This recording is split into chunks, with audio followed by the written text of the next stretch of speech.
Obsession. A true story. The unfolding of a very complex process of obsession, with its main roots planted deep in the mysterious soil of past incarnations, with many implications projected into the future of those involved.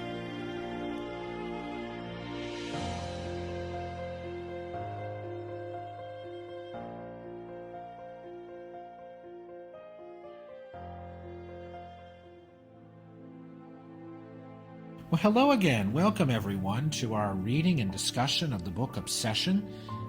I'm Mark, and in today's discussion, we're going to be looking at the chapter entitled Insanity. And this chapter is going to delve even further into the problems that we saw in chapter 1, where Esther, the 15-year-old daughter of the Santa Marias, becomes ever more so insane. And we're going to be looking today at not only what happens to Esther, but also what is the response of the family, and how the response of the family may help us to understand the afflictions of the family in many ways, and what the power of prayer can be to address the problems that the Santa Marias are facing. So there's a lot of important lessons that we're going to learn. So we're going to begin the reading now, and then after the reading, we're going to do a prayer after we talk about the value and importance of prayer to our lives.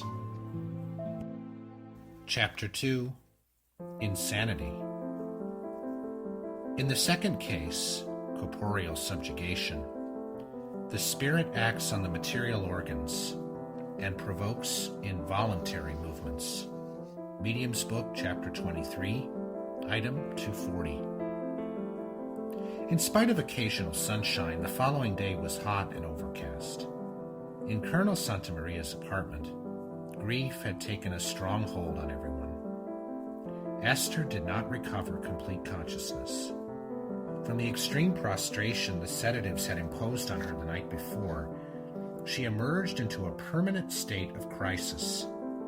The former charming young girl changed into an insane, irresponsible one. She gestured offensively, and obscenities poured out of her mouth continuously. Constant screams and sudden uncontrolled guffaws made her voice hoarse. Her face was pale and blemished, with bluish circles under her eyes. Her lips were dark, and her eyes flashed out a colorless, hard, ominous look. Spasmodic convulsions shook her body from time to time. Her agonized face showed the excruciating pain she was experiencing. Sometimes she seemed to waken to consciousness, and then complain that someone was whipping her mercilessly, mentioning the impossibility of escaping her tormentor. Her face would then flush, and at a closer observation one could see red lashes on her delicate skin, particularly on her congested face. And then she would fall again into a spell of madness, sarcasm, and affront, storming out as if the Furies were riding her. The competent physician who had attended her the previous night had advised that should a relapse occur, a specialist in nervous disease ought to be consulted, because the aggravating symptoms pointed to a serious case of hysteria, which could possibly develop into a long-term disease. The girl, he had said, is going through a period of transition, in which specific personality traits begin to settle and sex impulses are intensified. As a good disciple of Freud, the doctor had gone on discoursing on libido and its impact upon the mechanisms of emotion. The alarmed parents did not know what to do. The family doctor confirmed his colleague's diagnosis. It was indeed a case of hysteria, with the prospect of alarming complications. A psychiatrist should be consulted as soon as possible. A noted psychiatrist was called, and the treatment began immediately. At first, the girl was kept in her home, but unfortunately, no significant improvement was noticed. In fact, she was even getting worse, her physical resistance collapsing because she refused any food, In order to keep the physical balance, artificial nourishing drugs had to be forced into her. After 3 days of unsuccessful attempts, despite all clinical and family care, the doctor recommended hospitalization so that an adequate treatment could be conducted. He also believed that it was important to isolate her from the family circle where he thought lay the unconscious causes of her traumas and mental disharmony. According to him, the home environment was interfering with the recovery process. Since there was no alternative, her parents had to agree. Under a heavy dose of sedative, Esther was taken into a well-known mental home located in a beautiful site by the seaside in Rio. They hoped the place would contribute to help her recovery. Nevertheless, despite the use of the best-known resources of modern psychiatry, the young patient could not be subtracted from her harassing hallucinations. New forms of disorder were manifested every other day. She was constantly referring to the need to avenge some outraged honor that must be washed in the blood of a victim, to a long-awaited justice and to personal revenge. Within a month, she was no more than a shadow of herself. Her figure had improved because medical treatment helped her to keep an apparent vitality, but she had gone utterly insane. No experiment had been neglected, but she would not recover lucidity. She would not even respond to shock treatment. It left her dull instead. At first, this reaction was considered improvement, but later it proved to have been only the consequence of the blocking of the nervous reactions, resulting in a temporary control of her mental disorder. The girl's desperate parents did not know where to turn. Being used to traditional faith without the support of a strong religious belief, they could only recite conventional prayers that turned out to be empty commands to God, from which they got no comfort. Concentrated in the need to bring their daughter back to mental health, they prayed as someone who pays a feast to God in order to be released from an unpleasant duty. They had not learned to cultivate meditation through which life forces and peace flow into our beings, helping us to keep the physical body in balance. They usually return from their religious services with a withered mind and a revolted heart. A sullen resentment against everything and everybody deepened their inner depression. They felt hurt in their pride and touched in the foolish susceptibilities that are praised too highly by those who live on this plane of futilities. Because of that, they were confused and experienced conflicting emotions concerning their own daughter: love, shame, humiliation, resentment. As time went by, a morbid and silent acceptance of the truth began to change the home atmosphere, while an identical attitude gradually began to be shown by the doctors who looked after the girl. The initial concern, urgent and insistent, soon developed to an implied understanding of one reality. The girl was past recovery, and then came the alarming and irreversible final diagnosis: schizophrenia. Even today, the simple uttering of such word still sounds as a dreadful curse.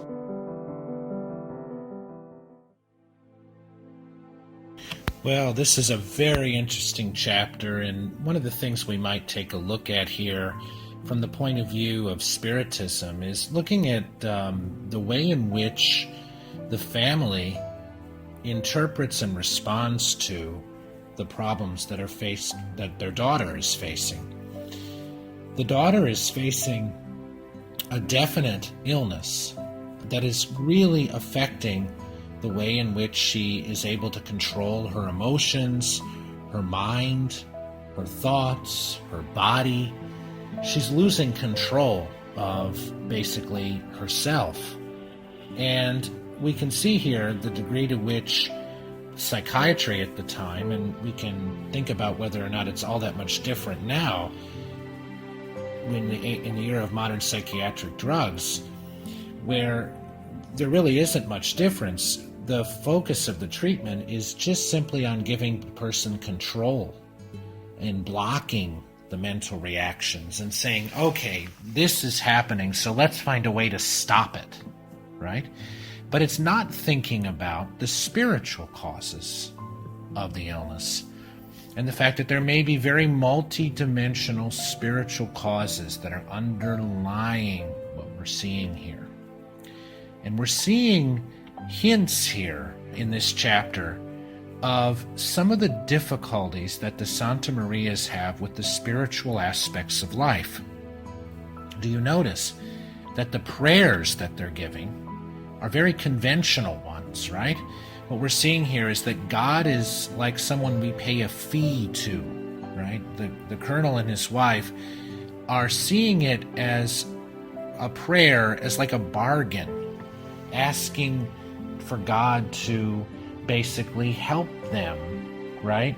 To give them the solution to their problems, but almost in a prideful way. Rather than thinking about, I'm submitting to the will of God here. Instead, what we're doing is sort of a prideful bargaining. Okay, God, what's going on? You tell me. This is a fee that I have to pay. So why don't you just, okay, what I'll do is I'll pray and then we'll negotiate together.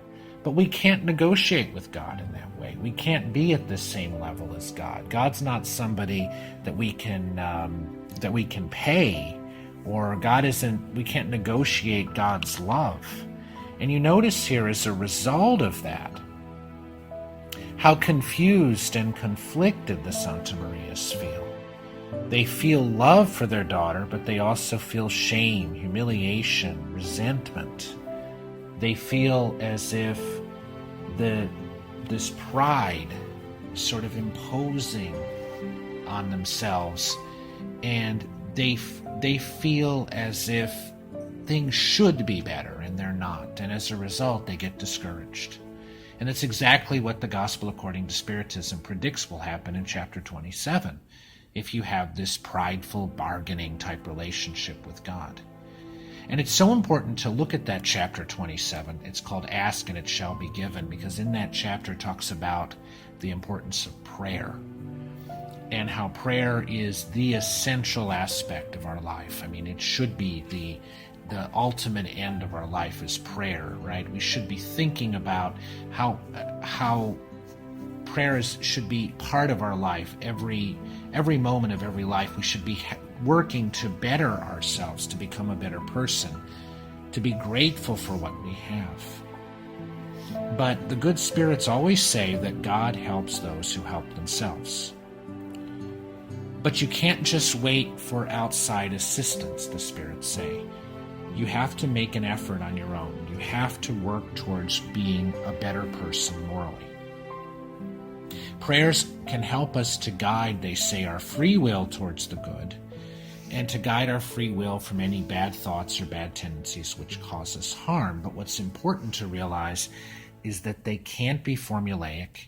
They can't be filled with pride. Instead, we need to present ourselves with humility towards God, right? And we need to say with sincerity, faith, confidence, fervor, and not with arrogance, that we will ask God for help to better ourselves, to resist evil, to be shown the way, to be given patience, to be given faith to help deal with these issues, and to help to understand, Lord, what is happening in the life of my family, in the life of our beautiful daughter right now? What is going on in our lives? Help us to see the way that we can understand what's happening and be able to help to improve ourselves and to improve our family and to improve, guide us, to show us what to do. And that's not what the Santa Marias did, right? Instead, they saw the prayer as a bargain. And so it's important for us to realize that in order to really be able to harness the power of prayer, we need to be humble, and we need to understand how important our own self-improvement is in our lives. And hopefully we pray that the Santa Marias will recognize the value of self-improvement and the value of working towards their own moral betterment, so that prayer will become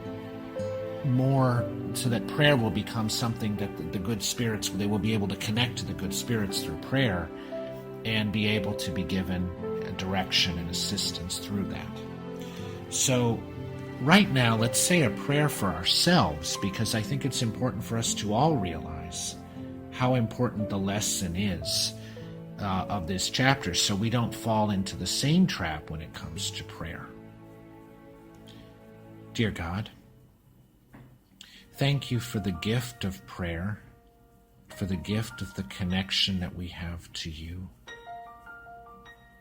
Knowing that prayer is something that connects us to our deepest recesses of ourselves, so that we may find ways in which to guide ourselves away from any tendencies that we have, which may be setting us back or making us have difficult circumstances in our lives, whether that's an addiction or a tendency to belittle people, or a tendency to be too angry and uncharitable towards others, a tendency to be greedy and to think that other people might be trying to get something more than we have. Help us, Lord, to guide ourselves towards a constant recognition that it's our own thoughts that are a project that we're working on. And through prayer, we can connect with ourselves and connect with our divine essence. And we ask, Lord, that if we're facing any difficulties in our own families right now, loved ones that may be sick, we ask now for patience and the continued faith in you, Lord, for we know that you do no harm, that all that you're doing in our lives and in our families is helping us with our own betterment. Guide us, O Lord, to see the path towards improvement in all aspects of our lives, even when things are difficult and challenging. Dear Lord, thank you. For the bottom of our hearts, we are so grateful for all that you've given us and all that we continue to be blessed with in our lives. And so be it. Well, I hope that this chapter helps us to understand the value of prayer, and I look forward to seeing you all next week